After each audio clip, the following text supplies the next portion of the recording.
Gente,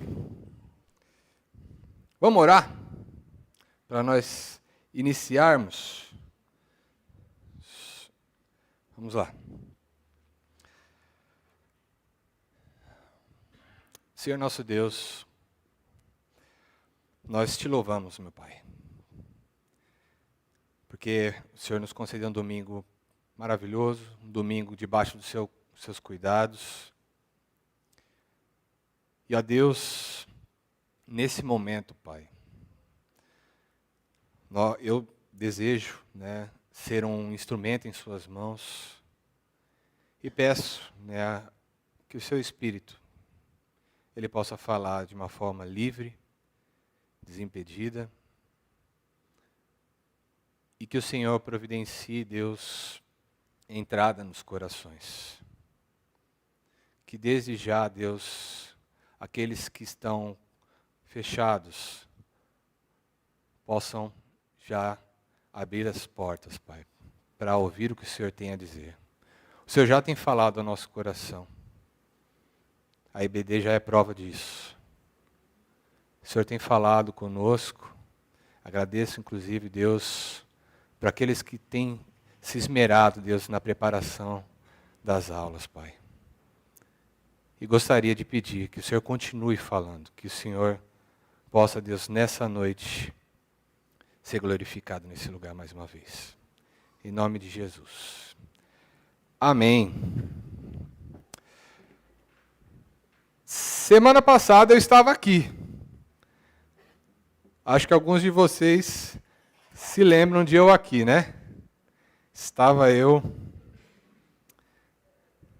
trazendo a mensagem. E aí, até compartilhar com vocês, às vezes a mensagem acaba ficando um pouco, extensa, Eu penso assim, não, acho que é melhor, às vezes, dividir para que a gente consiga ter uma assimilação o melhor possível, De qualquer forma,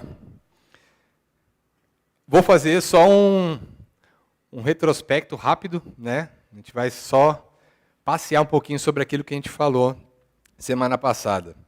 Se vocês fossem resumir em uma palavra o que nós conversamos semana passada, qual seria a palavra? É isso. Residente.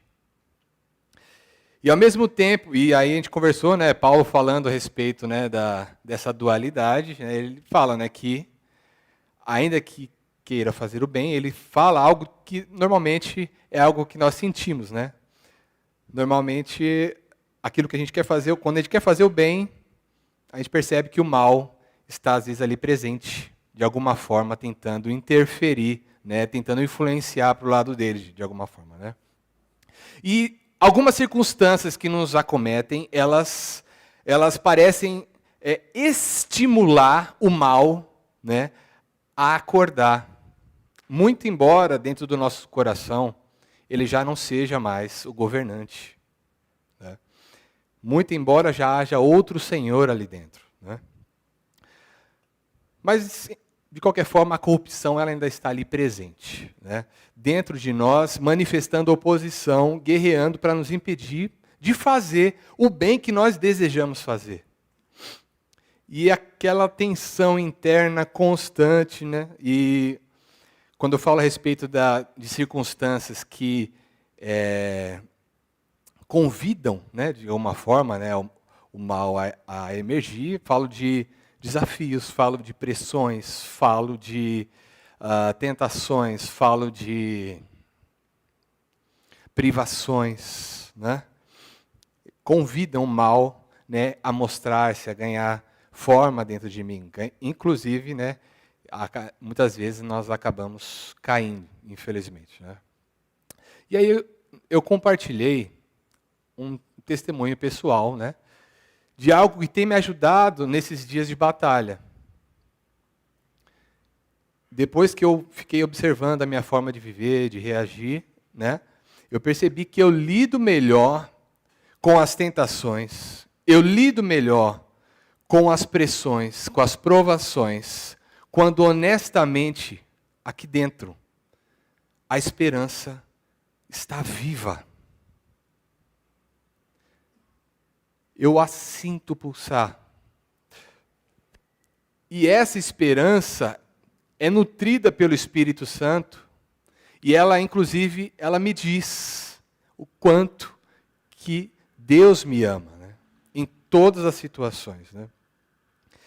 Ao mesmo tempo eu percebi que a ausência da esperança, ela parece me deixar num lugar de vulnerabilidade maior, eu estou mais suscetível à queda. Eu cedo mais rápido.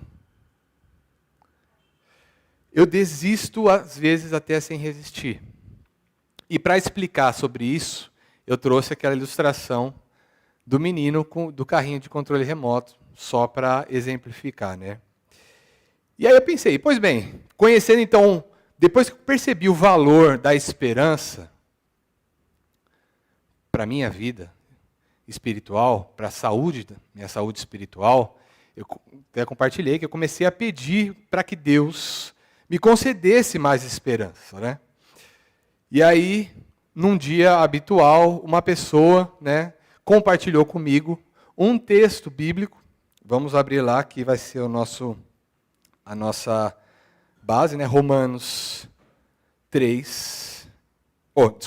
5, 3 e 4.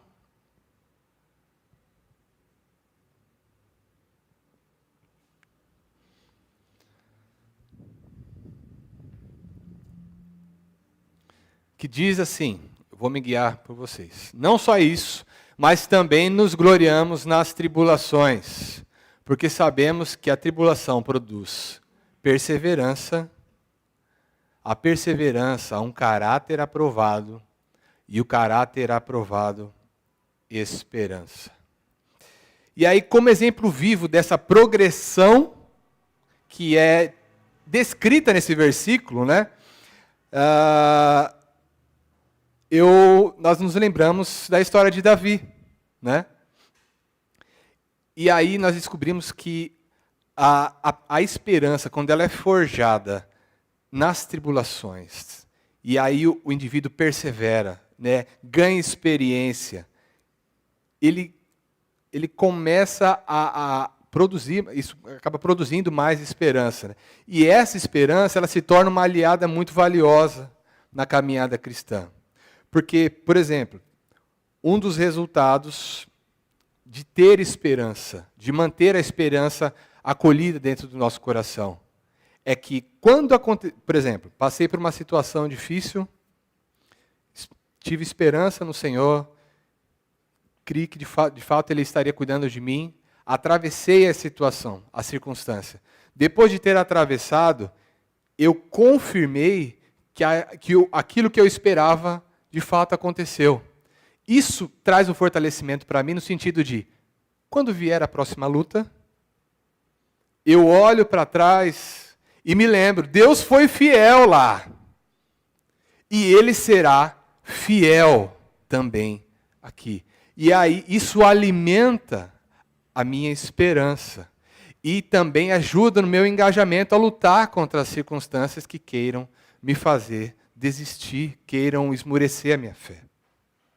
Mas o texto de Romanos, gente, ele não se encerra nisso, né? Ele, na verdade, ele pode trazer ainda mais riqueza se nós mergulharmos um pouco mais profundamente no contexto, de fato, que o livro traz. Por isso que hoje nós vamos ler um pouco mais do capítulo 5. E aí, nessa esperança, inclusive, de descobrir também elementos que sejam preciosos para a nossa fé, né? Vamos lá. Romanos 5, versículo 1.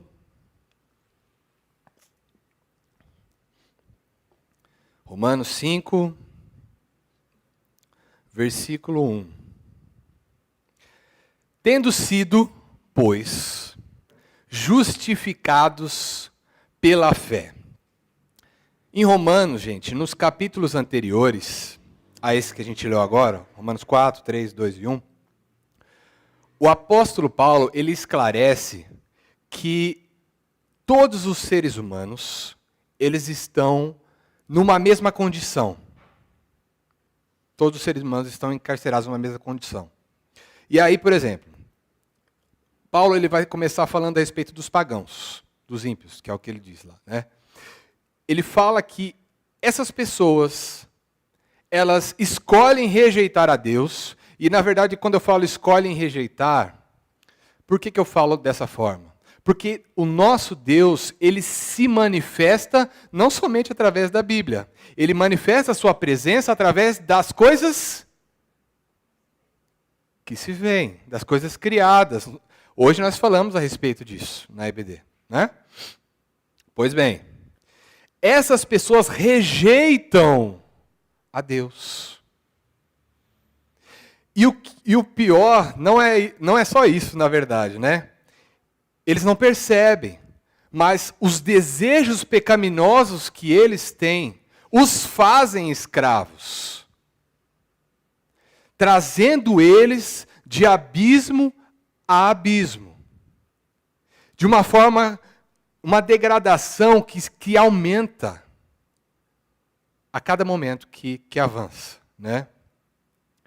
Mesmo porque, para eles, para muitos, na verdade, né, os desejos pecaminosos não são alguém a se dominar, não são algo a se dominar, é algo a se nutrir.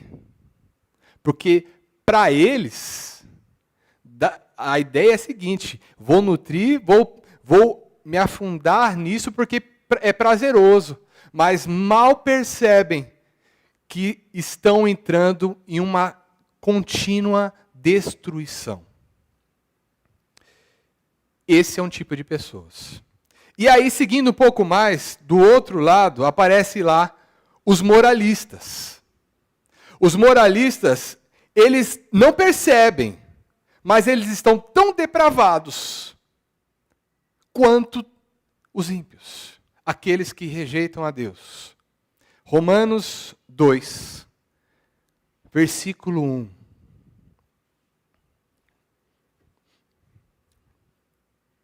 Diz lá: portanto, você que julga.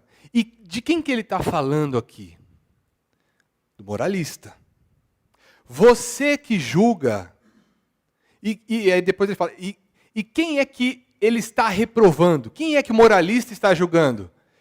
No capítulo 1, fala quem é que ele está julgando. No caso, são essas pessoas, os ímpios, né? Vamos continuar. Portanto, você que julga os outros é indesculpável, pois condena a você mesmo naquilo que julga, visto que você que julga pratica as mesmas coisas. Entretanto, sabemos que o juízo de Deus contra os que praticam tais coisas é conforme a verdade. Assim, quando você, um simples homem, os julga, mas pratica as mesmas coisas, pensa que escapará do juízo de Deus? E o que esses versículos nos trazem é o seguinte: eles compartilham da mesma condição dos ímpios, mas os julgam, né? Os pecados que eles apontam no outro são exatamente aquilo que eles fazem em oculto. E aí Paulo fala o seguinte: vocês são farinha do mesmo saco. Só que a diferença é que vocês não percebem. Ou percebem, mas mantêm-se mostrando uma certa superioridade, quando na verdade não existe essa superioridade, né? Até o momento, então, temos esses dois tipos de pessoa: os ímpios e os moralistas.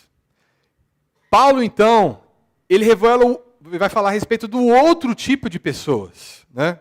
Aqueles que dizem acreditar em Deus, aqueles que têm acesso aos ensinamentos de Deus, às suas ordenanças, e não só isso, eles aprovam como ordenanças, como decretos, como estatutos justos, corretos. Mas o erro deles não está em declarar que os estatutos de Deus são justos. Esse não é o erro deles. O erro deles não é falar, não é concordar que roubar o meu irmão, roubar o meu próximo, é errado. O erro deles não é esse. O erro deles não é concordar que eu devo honrar meu pai e minha mãe. O erro deles não está aí. Na verdade, o ponto fraco deles é outro. Eles se vangloriavam nos seus rituais e também se vangloriavam na lei. Mas só que eles não percebiam que a lei está tão correta, ela é tão certa, tão perfeita, que eles não conseguiam obedecer. E que lástima isso, que lástima. E aí, sobre isso, eu acho que é importante a gente se aprofundar um pouco mais. Vamos abrir as nossas Bíblias em Salmos. Salmos 119.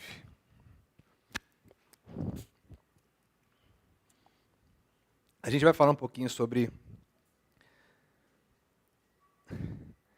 o valor dos mandamentos de Deus.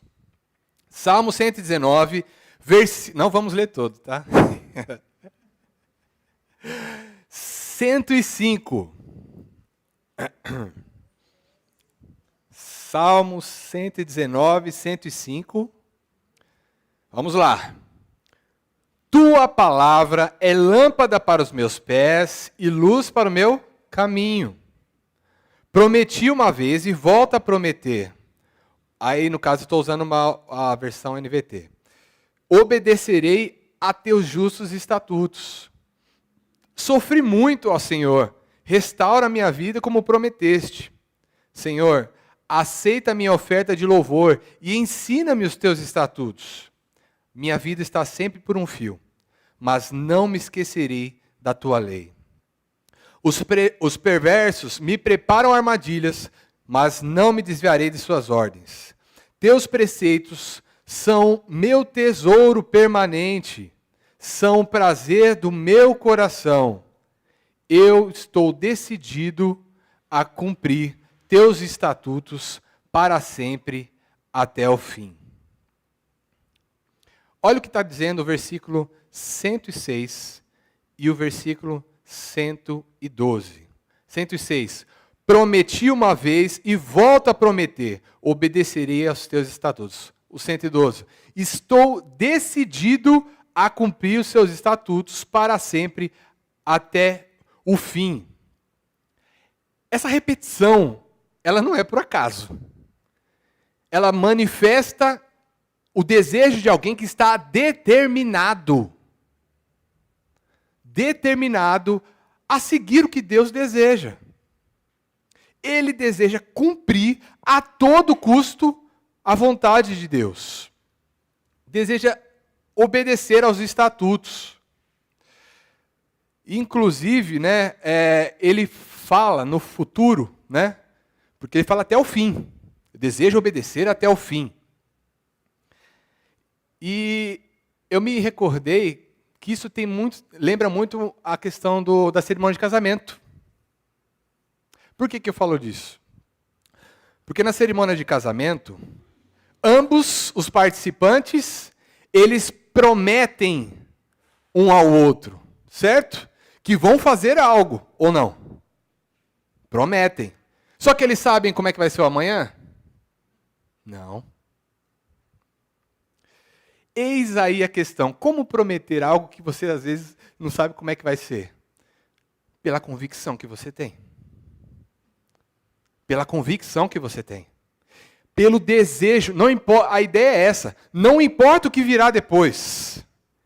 Eu manterei o mesmo foco, a mesma determinação, a minha mesma vontade de fazer aquilo que Deus deseja. Haja o que houver. E aí, eu penso, tá, legal, louvável, né? Mas o que levou ele a dizer isso? que ter tanto apreço assim pelos ensinos que Deus transmite?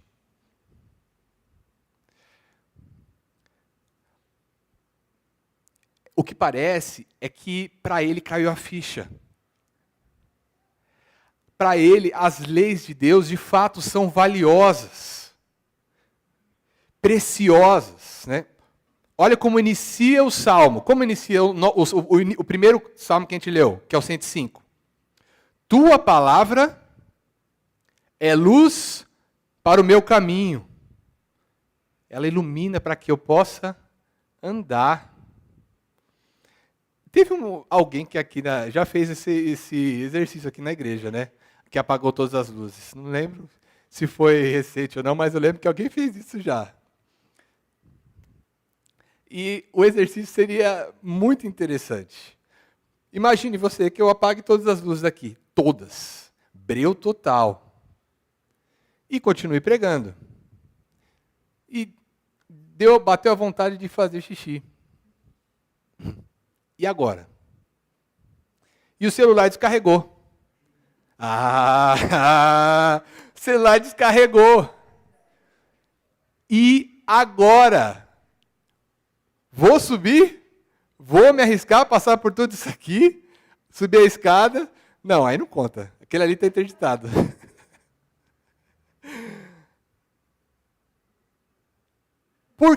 Qual que seria o posicionamento de vocês? Vocês iriam aguardar até o final da mensagem para religar as luzes e ir lá? Ou vocês iriam tentar? Ia tentar? Mas vocês estão cientes do risco, né? Olha o risco que é. Degrau, né? Parede para tudo quanto é lado, os bancos, né? Gente, daí nós percebemos o valor da luz que ilumina o caminho. A luz que ilumina o caminho. Por quê? A luz, ela impede justamente de eu bater, né, e me machucar. De problemas no trajeto, eu acabar dopando com problemas. Que eu não consiga resolver. Por isso que ele vai falar, e essa não é a única coisa que esse salmo vai falando, que demonstra como é valioso a palavra, como é valiosa o ensino de Deus para as nossas vidas. Tanto que, um pouco mais depois, antes, versículo 99. Olha o que diz. Sim, eu tenho mais prudência que meus mestres, pois eu vivo a meditar em teus preceitos.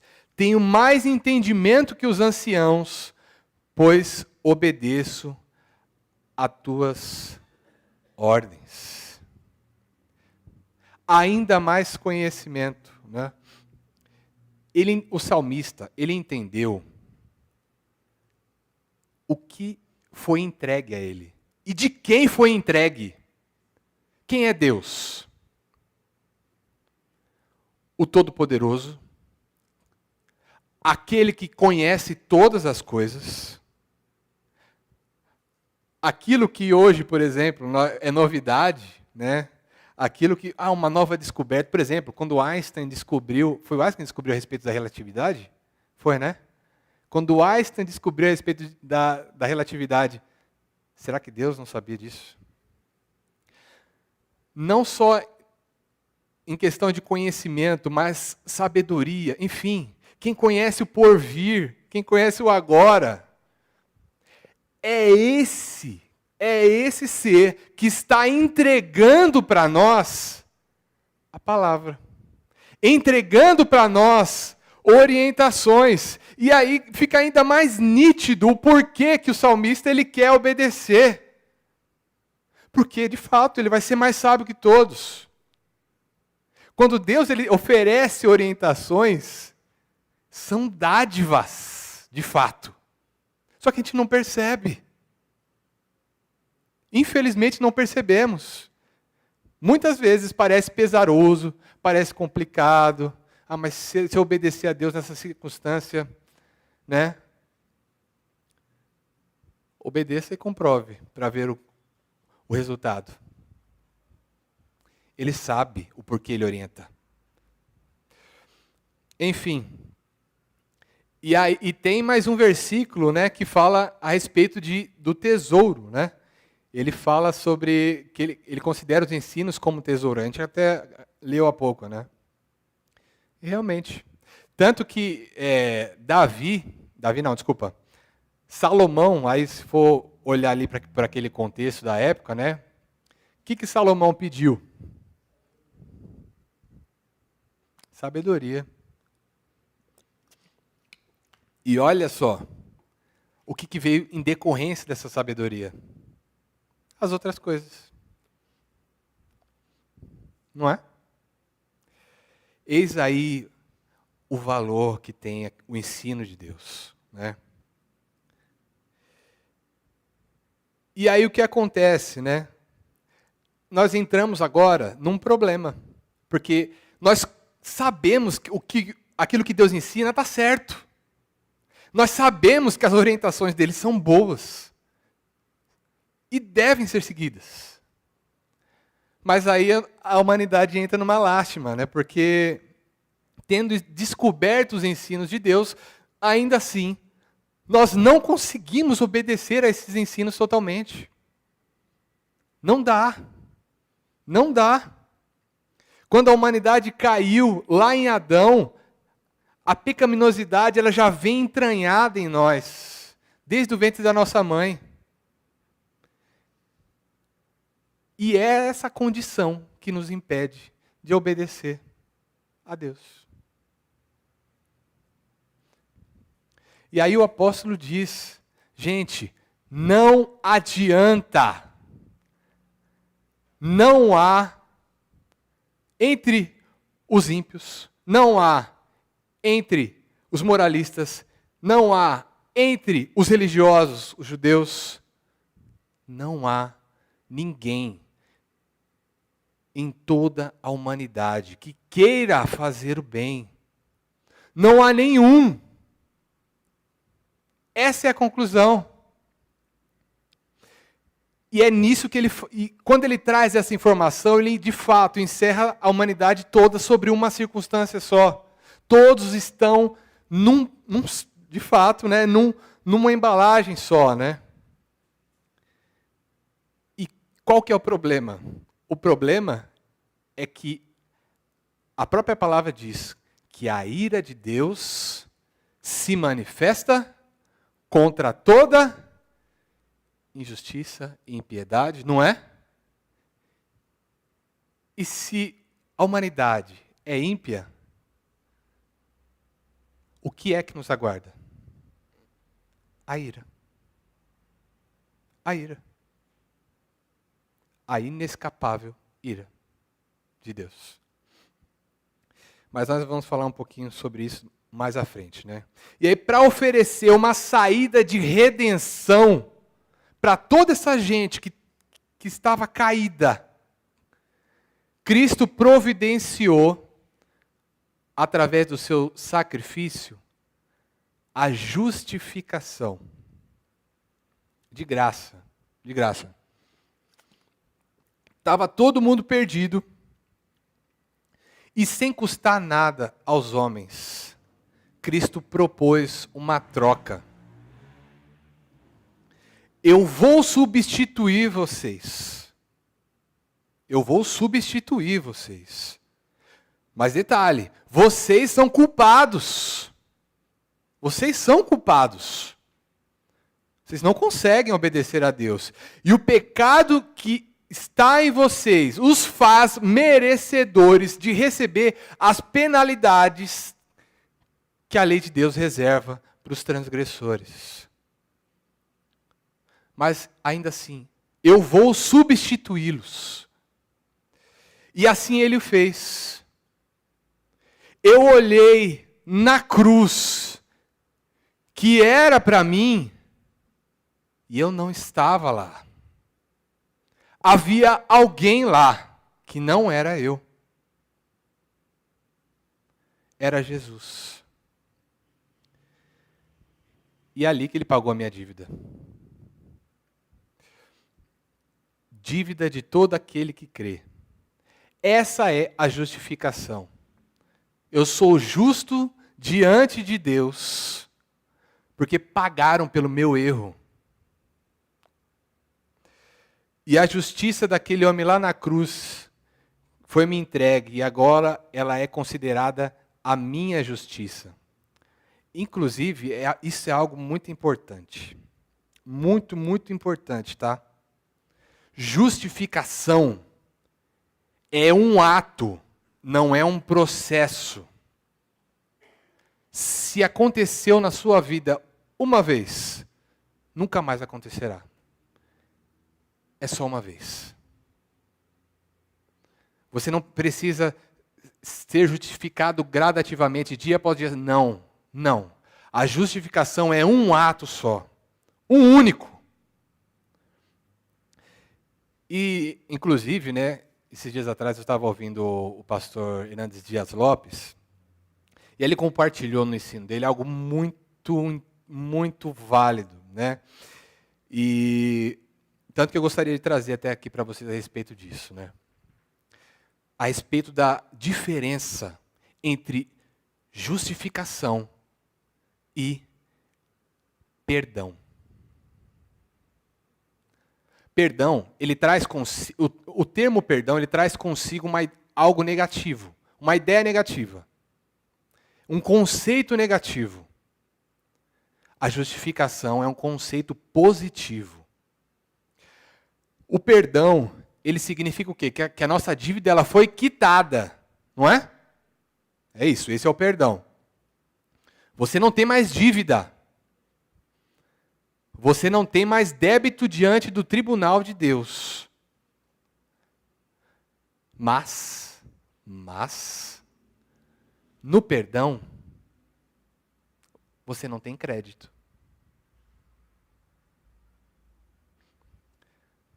Você não tem mérito, mas não tem dívida.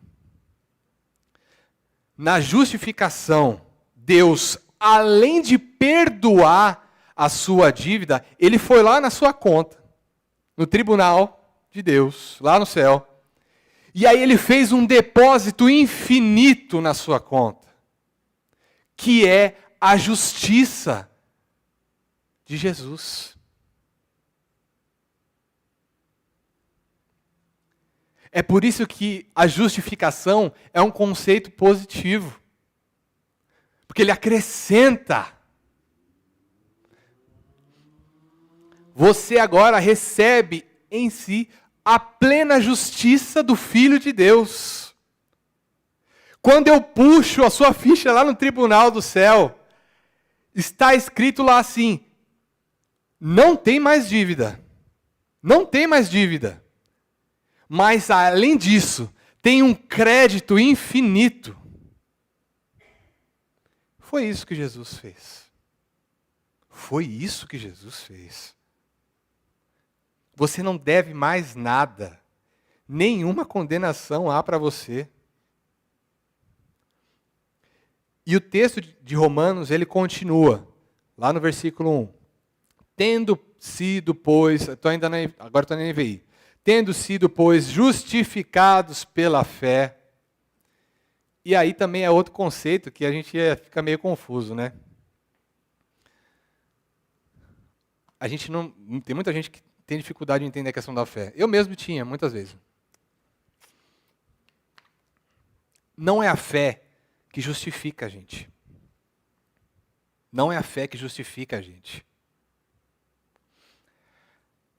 A obra de Cristo é ela que justifica. A fé não justifica a gente. Tá, e como é que eu me aproprio da obra de Cristo? Do que Ele fez?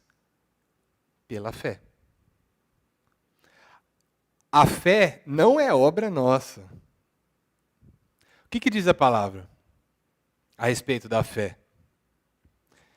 Que não vem de nós, Mas é o quê? É dom de Deus. A fé é o instrumento que você usa para chegar lá. Para se apropriar do que Deus concedeu a você. Ele concede a você a fé. Vou exemplificar. Suponhamos, né, Deus ele pega e fala o seguinte: para você ser justificado, você precisa passar por essa porta. A porta da crença. E aí eu vou lá e tento abrir, mas a porta está trancada. E aí o que ele faz? Ele pergunta: você quer entrar? Quero. Tô a chave. Tome a fé. E aí você vai com a fé e acessa aquilo que está disponível para você. É isso. De quem é a chave? De Deus. É sua? Não. Foi obra sua? Foi você que comprou? Não. Mas Deus te entregou para que você pudesse ser salvo. É isso. E aí, munidos dessa fé que Deus nos dá, mesmo a gente sem merecer, nós acessamos, né, esse lugar. E aí, para aqueles que jogam, né, a gente desbloqueia uma nova fase do jogo. A gente ganha uma skin diferente. Agora nós somos não mais inimigos, mas agora somos filhos e irmãos de Cristo. Ele é o primogênito da nossa família e nós compartilhamos agora dos merecimentos dele junto com ele. Continuando lá, Romanos 5. Tendo, pois, sido justificados pela fé, temos paz com Deus pelo nosso Senhor Jesus Cristo. E é por isso que eu tenho... isso é importante, tá? Deus, quando fala assim, paz com Deus é diferente de paz de Deus. A paz de Deus é aquela que nos dá a sensação de bem-estar. Paz com Deus está se referindo a quê? Quem era inimigo antes? Nós. Mas depois de justificados, agora nós não somos mais inimigos. E agora temos paz com Deus. É isso. Não há mais inimizade entre eu e Deus. É através de Jesus Cristo que nós conseguimos ter essa paz.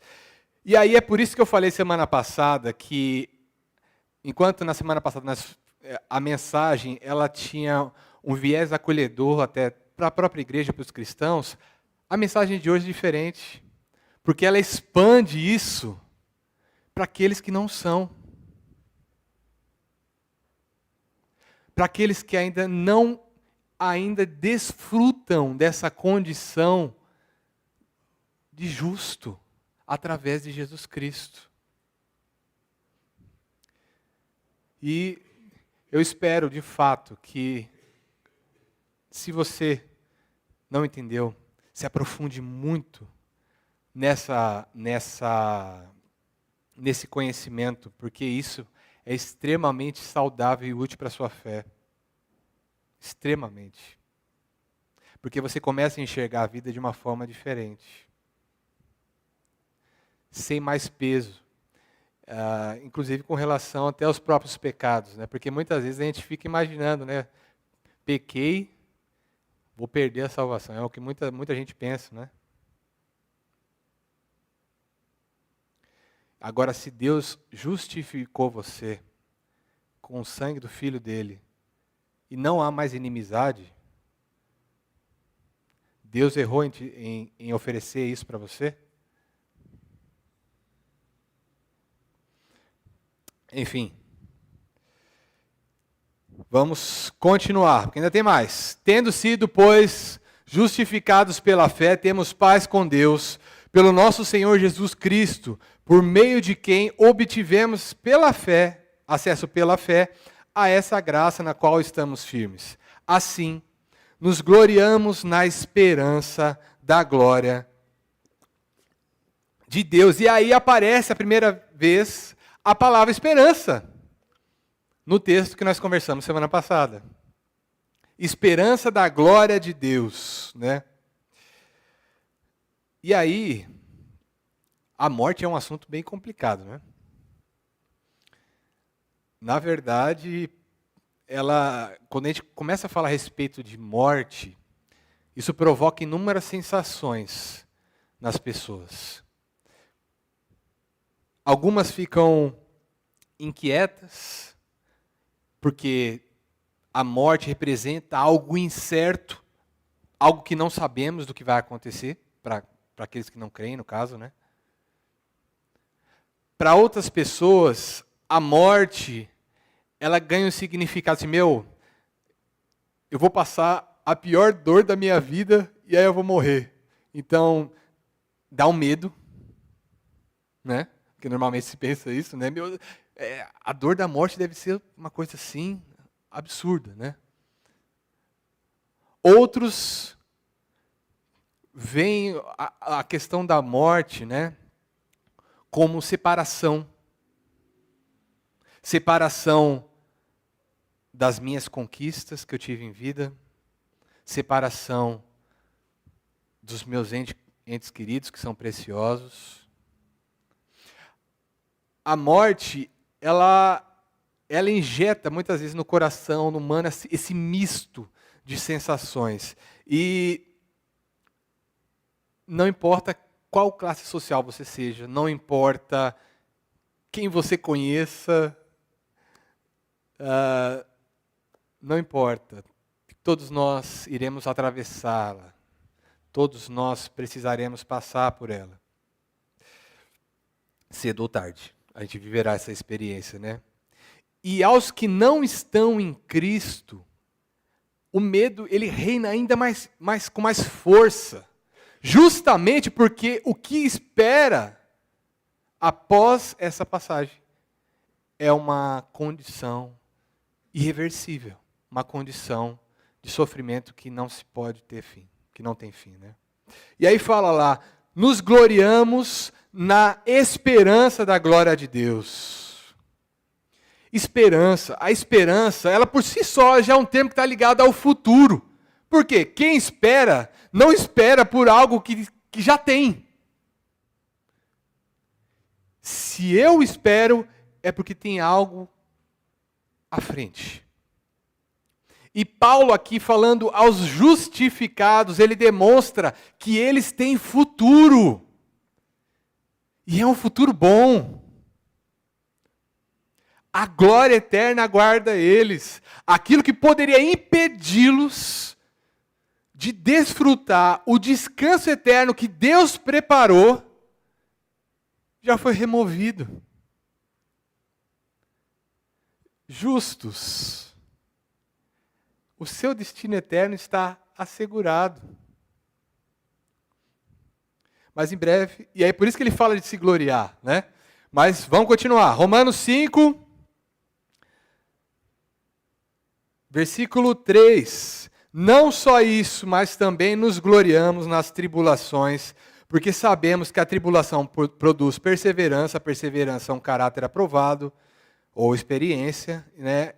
E o caráter aprovado, a esperança. Esse foi o texto que a gente se deteve semana passada. E aí, olha a orientação que Paulo dá, né? Justificados, se gloriem em quê? Nas tribulações. Caramba, se gloriar nas tribulações é algo meio difícil, né? É extremamente difícil. Imagina você receber uma notícia de uma doença grave, que você contraiu uma doença grave. Imagina você descobrir que entraram na sua casa, assaltaram, levaram tudo. Imagine você sofrer afrontas, pelo nome de Cristo. Se glorie. É isso que ele fala, né?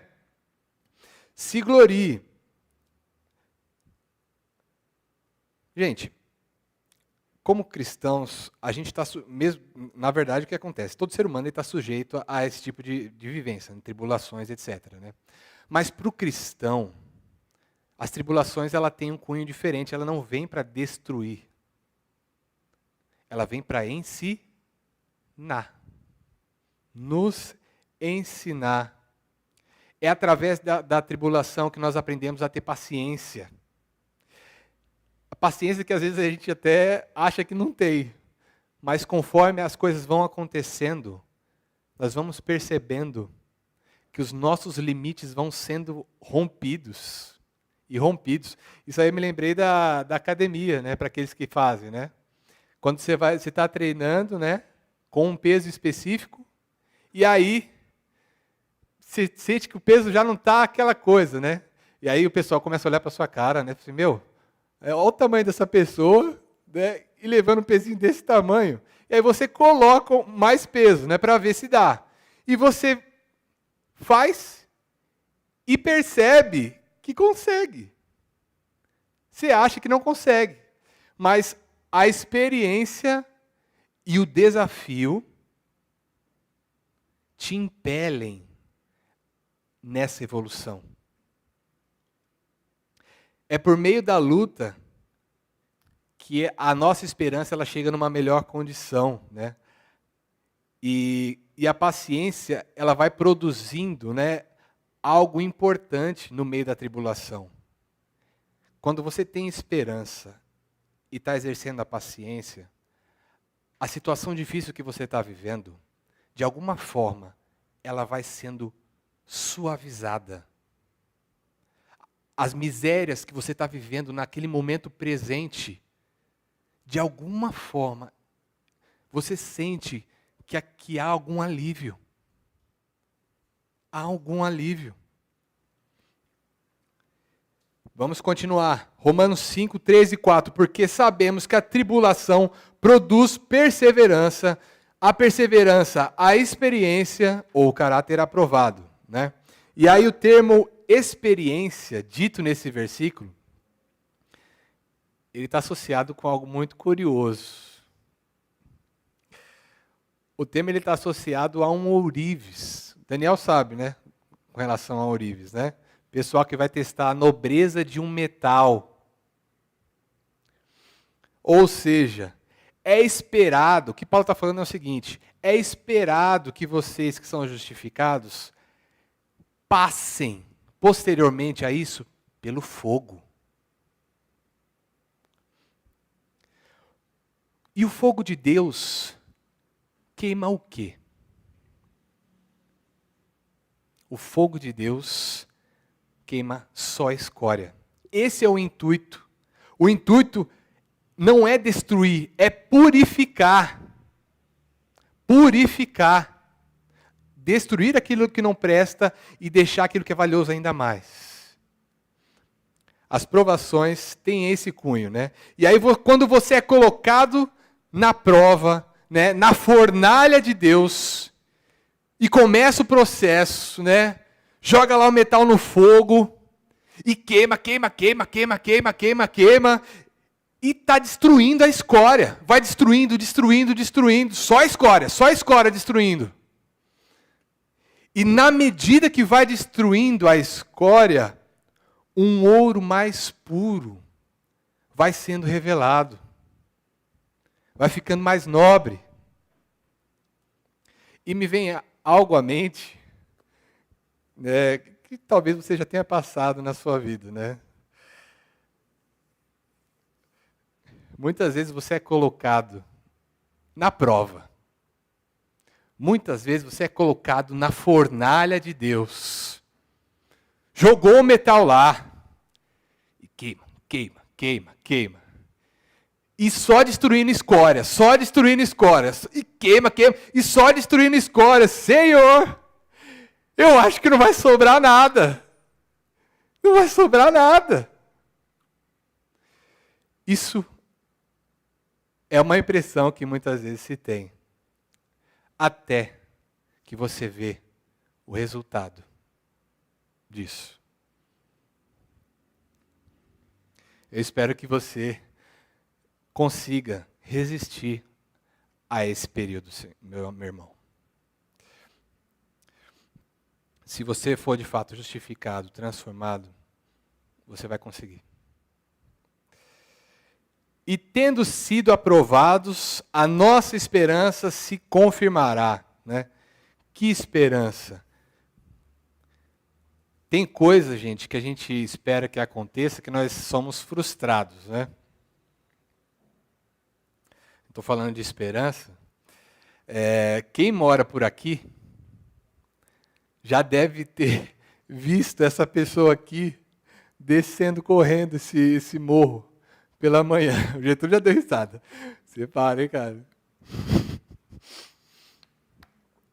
O que acontece? Pela manhã, possivelmente vocês fazem isso também, se vocês usam transporte público, né? Eu acesso o meu aplicativo e aí eu vejo aonde está o ônibus, né? Ou por que a gente faz isso, gente? Para poder ficar um pouco mais na cama, poder descansar um pouco, não é? Poder ficar no aconchego nosso lar, até o momento limite, né? Então, assim, ó, agora é o momento, a gente desce. E aí o que acontece? É engraçado, porque muitas vezes o aplicativo, ele aponta para mim assim, ó, 5 minutos. E ele vai fazendo decréscimo. Vai colocando lá 5, 4, 3, né? Aí beleza. Desço, chego no ponto, tá lá. 4, 3, 2, 1. Cadê? Cadê o ônibus? Aí você vai perguntar pro pessoal que estava ali. Então, o ônibus passou já faz uns 10 minutos. Quem já viveu isso sabe que isso é muito... Nossa, como é real. Meu Deus, é muito... Gente, é algo que é complicadíssimo. O aplicativo me passa algo, eu espero que aconteça algo, e quando chega lá, eu sou frustrado. Mas, justificados, a sua esperança em Deus, ela não é confundida. Ela não é frustrável. É o que diz o versículo seguinte. Versículo 5. Essa esperança que temos não nos decepcionará, porque o amor de Deus já foi derramado nos nossos corações. Porque ainda que nós enfrentemos as tribulações, das mais severas inclusive, né? Das mais severas, ainda que Deus não nos livre da fornalha, o nosso Deus, Ele nos observa. Ele nos observa. O nosso Mestre Jesus está acompanhando. Abra sua Bíblia lá em Mateus. Estamos chegando no final. Equipe de louvores que já quiser já vir à frente. Mateus 5.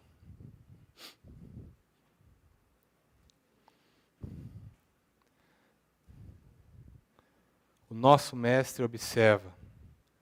Nosso Deus está acompanhando. Versículo 4 diz o seguinte: bem-aventurados os que choram. O que está acontecendo no momento presente? Choram, não é? Pois serão consolados. 5. Bem-aventurados os humildes, pois receberão. 6. Bem-aventurados os que têm fome e sede de justiça, pois serão. Pois serão. É isso que vai se repetindo. Em meio às nossas aflições, o nosso Mestre Jesus, Ele direciona para onde devemos olhar. As suas palavras, elas compreendem o atual momento. Elas entendem o que está acontecendo. Mas Ele aponta para frente. que haja esperança em nosso coração. Algo está por vir. E lá no versículo 11, diz lá, bem-aventurados serão vocês, quando por minha causa os insultarem, os perseguirem e mentindo, disserem todo tipo de mal contra vocês.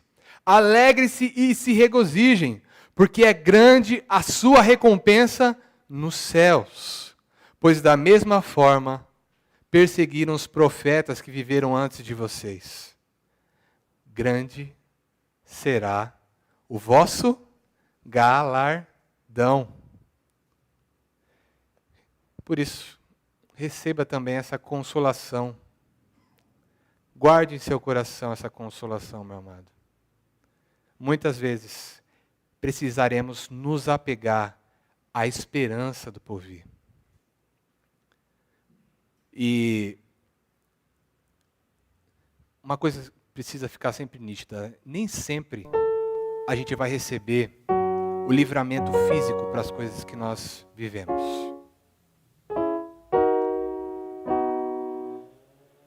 Por que eu falo isso? Os mártires que viveram toda a história, que passaram por toda a história, eles são são a prova fundamental a esse respeito. Nem sempre seremos libertos ali naquele momento. Mas saiba que o versículo que nós lemos agora há pouco, ele não perdeu o seu poder e a sua eficácia. A esperança deles não foi frustrada. Eles não foram decepcionados, porque agora eles estão no lugar de delícias. Agora eles estão prestes a desfrutar dos seus galardões, que eles tanto lutaram para construir. Falamos disso a respeito hoje na EBD. O que nós temos construído para a nossa vida no paraíso.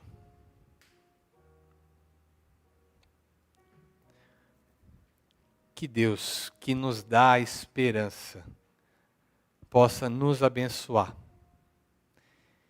e possa fazer frutificar a salvação que Ele já nos concedeu. Senhor Deus, muito obrigado por ter nos salvado. Por um meio tão maravilhoso que muitas vezes nós tentamos compreender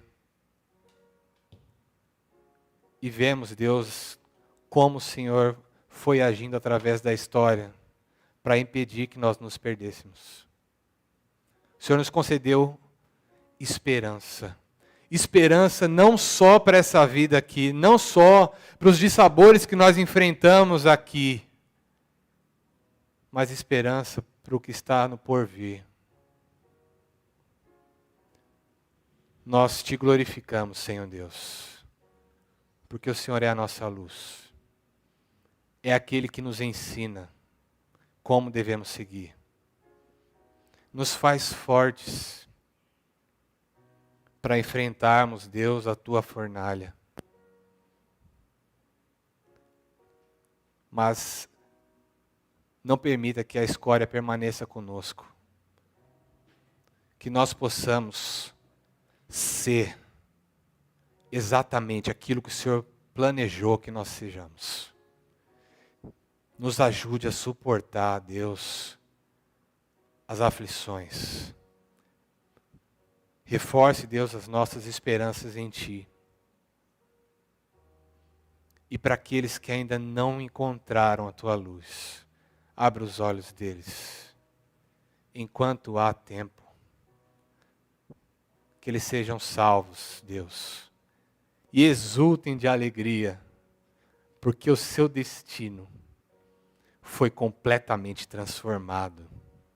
E eles passarão uma vida daqui para frente, junto contigo. Louvado seja o seu nome, em nome de Jesus.